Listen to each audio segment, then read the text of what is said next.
Welcome to CNN 10, where we explain global news in 10 minutes. My name is Carl Azuz. I'm happy to be your anchor. Officials on two sides of the Pacific Ocean have put the brakes on a trade dispute between the United States and China. These two countries have the two largest economies on the planet. They trade an incredible amount of goods with each other. But last year, the U.S. sold $130 billion worth of goods to China and bought $506 billion in goods from China. And that deficit, that difference, is something that's angered the Trump administration, which wants trade to be more level between the countries. So the U.S. put tariffs or taxes on certain imports from China, and China retaliated with tariffs of its own on the U.S.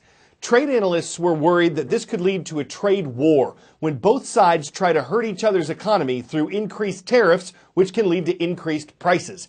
But now, the United States and China are saying they're trying to work things out. China plans to significantly increase what it buys in U.S. goods and services. That was a main demand of the Trump administration. And both sides say they're not going to put any new tariffs on one another while they hold talks to form a new trade agreement. There are still some major issues that haven't been resolved yet. For example, exactly how much more China plans to buy from the U.S. There's been some conflicting information on that. And critics say their promise to work together more closely isn't specific enough to guarantee things will get better. But at least tensions have eased while the talks are going on. 10-second trivia. What country has more historically active volcanoes than any other?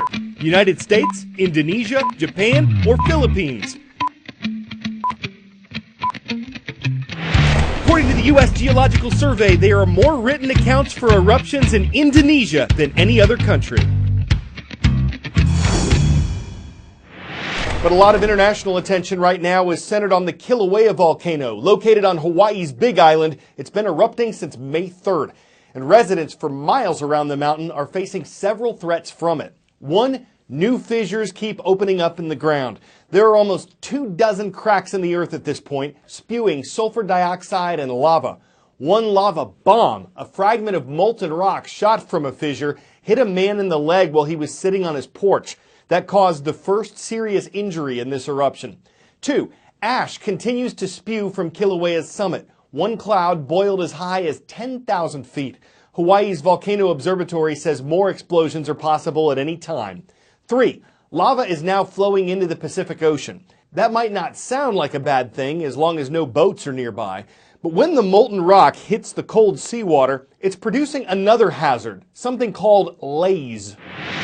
Seeing something like this is undoubtedly a once-in-a-lifetime experience for most people, but for people who live here on the Big Island of Hawaii, they are happy that it's only once in a lifetime because this is a never-ending nightmare. Let me show you what we're seeing from our vantage point. This is where all of the lava is coming from. This is actually 5 fissures combined, but it doesn't look like cracks in the earth. It looks more like 5 out-of-control fire hydrants.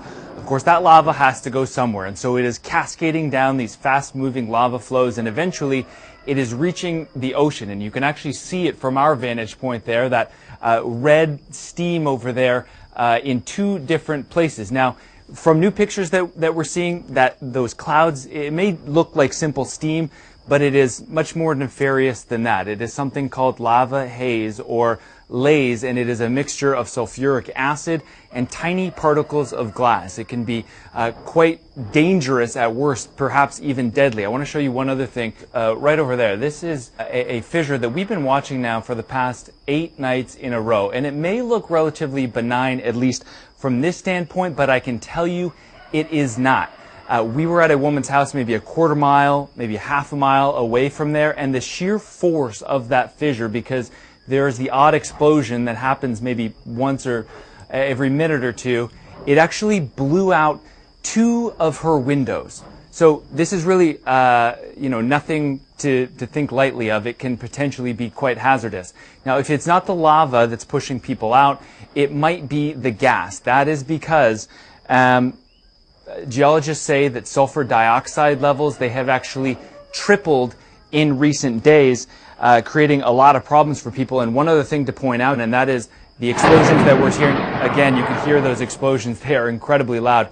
The explosions that we're seeing at the summit of Kilauea have actually lessened, become less frequent and smaller in recent days. In fact, there was one just about 3 hours ago that was quite small relatively. That may be good news for this time being, but it may also mean that a much bigger explosion could be coming. JCPenney is in serious trouble. The company was once one of America's leading retail chains. Who hasn't gotten one of their iconic Christmas catalogs in the mail? But JCPenney, like struggling rival Sears, failed to adapt to consumers' changing tastes. JCPenney is being hurt by the slow demise of many American malls. Consumers are increasingly shopping on their phones. And while some retailers, Walmart, Best Buy, and Macy's come to mind, have embraced digital commerce, JCPenney has been a laggard online. That's a big reason why sales continue to fall and the company keeps losing money. JCPenney has already taken the painful step to cut more than 100 stores and lay off thousands of workers. Still, the share price has plunged to the single digits. That means JCPenney is literally what traders call a penny stock. Investors are also worried about the fact that JCPenney is a pretty big debt load and not a lot of cash. JCPenney is trying to get back on track by focusing on products like beauty goods, toys, and appliances, and not just clothing. But time may be running out to save JCPenney. The Asian island country of Singapore has been in the news lately because it's the location of a planned summit between U.S. President Donald Trump and North Korean leader Kim Jong-un. But there's another reason our friends at Great Big Story visited Singapore recently. They wanted to check out a man-made horticultural haven known as Super Tree Grove. Let's go climbing. Located in a waterfront park known as Gardens by the Bay is Super Tree Grove. This mechanical forest is a utopia for nature in a very urban location.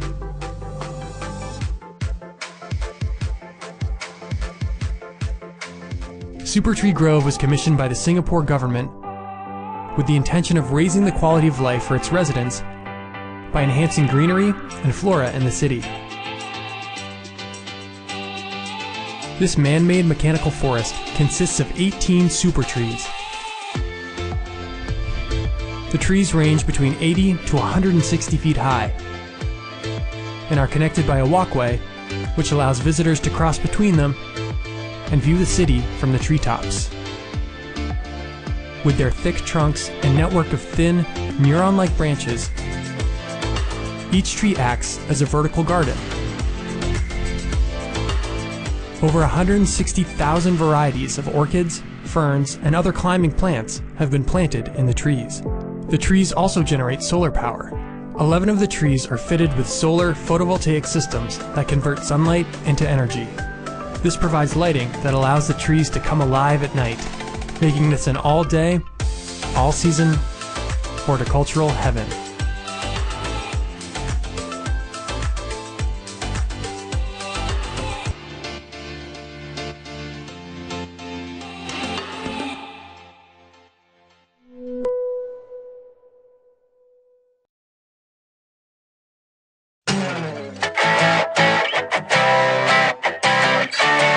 Usually, fast food restaurants compete with each other, especially when they're literally next door.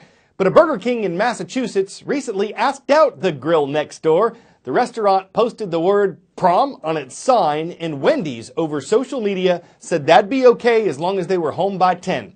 Because the promposal was so public, Burger King went public with the result too, posting the words, "She said yes." But where are they going to eat? Offering to share a Whopper could get a frosty reception. So could Dairy Queen, though we hear she's pretty sweet. Five Guys could be 4 too many. McDonald's is their arch's enemy. No one wants Papa John as a chaperone, so that's Hardee's a good idea. Maybe they'll just take the subway. I'm Carl's Jr. Azus for CNN 10.